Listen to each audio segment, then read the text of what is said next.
Hi, this is Jody from D Heirloom Seeds. Welcome to our monthly update video.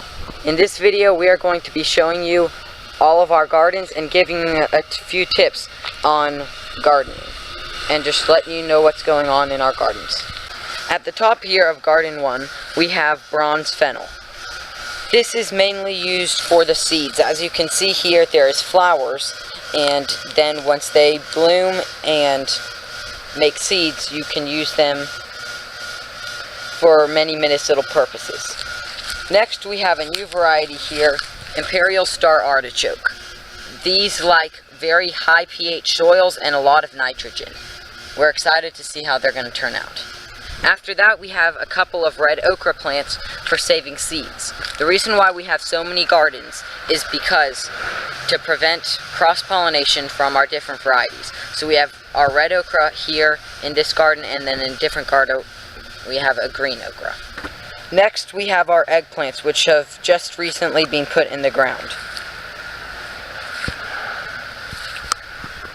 And then we have 65 tomato plants. Here, these are mainly our big varieties like Drudzba, Beefsteak, and Rutgers.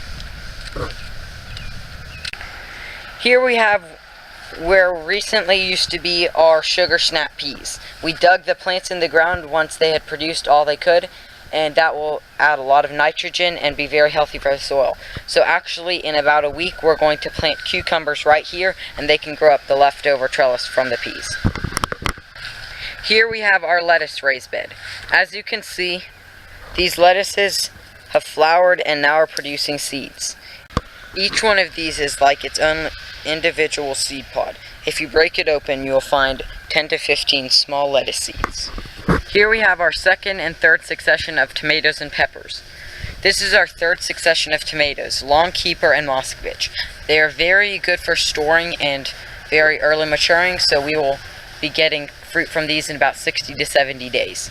Up here we have tomato plants that are just about ready to go in the ground from our second succession. Let's go head over to garden number 2. Here we are at garden number 2.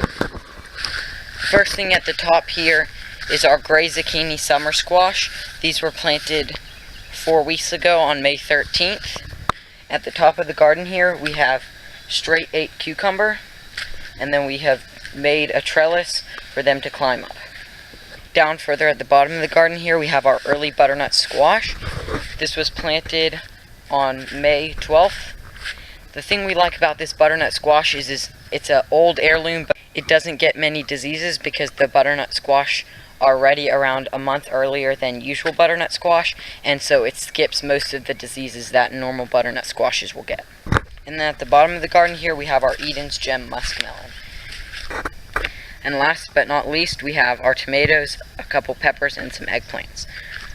We have these 2 golden California Wonder peppers, and we planted them here so that they don't cross-pollinate with our Sunbright bell peppers, which are very likely to cross-pollinate if they're next together. And then we have our tomatoes.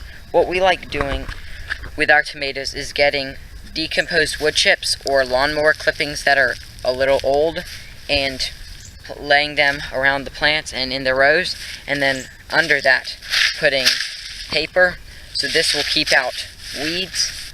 It will also prevent early blight, which is caused by dirt splash back on the leaves, and the blight spores are in the dirt, and so that's how it gets to the plant. Let's go head over to garden number 3. So here we are at D Heirloom Seeds garden number 3. This is around 4,500 square feet. First, to start off, surrounding this we have 8 foot of fencing. This is to keep out the deer and any unwanted critters that are going to come and eat our plants, fruit, produce, stuff like that.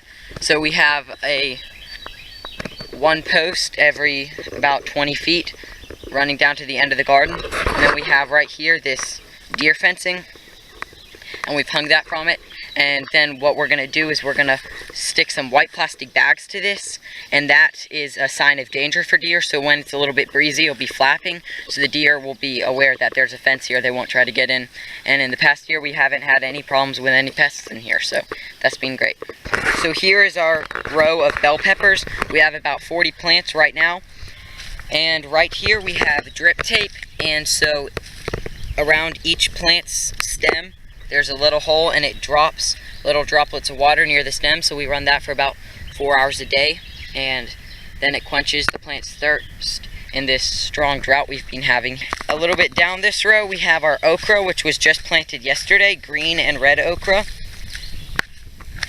We have the same system going on. It's just recovering from the transplant shock, so it's looking pretty good. Here we have, running down this row, 3 around 80-foot rows of beans. This variety is called Jade Evergreen Bean.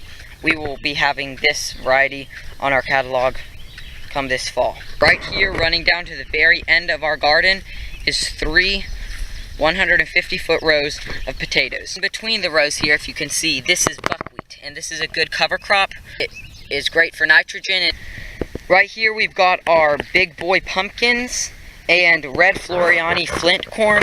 This corn is a new variety, so what we've originally done, and this is a great thing to do, is you plant either cucumbers or pumpkins, and then you plant the corn around them, and then you can also plant pole beans on the outside, and the pole beans will grow up the corn, and the pumpkins will act as a good ground cover and keep out the weeds. At the end of our tomato row, here we have our banana peppers. This is our variety Sweet Banana. It's a sweet banana pepper. We really like it. Go check it out on our website.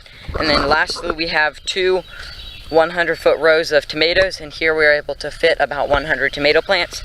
And every couple will put a basil plant, keeps out pests, and it's just great to have fresh basil with tomatoes. So just walking down the row, we have a special system here. What we do is we put some stakes, and then we connect string to it pretty thick, and then the tomato plants run along the sides, and we have these little clips, and there's one piece, and it connects from the string down to this loop. Thank you for watching our 2015 June update video. We hope you enjoyed it and learned a few things. If you have any questions, please contact us. Check us out on our website, Facebook page, and YouTube channel, all in the links below.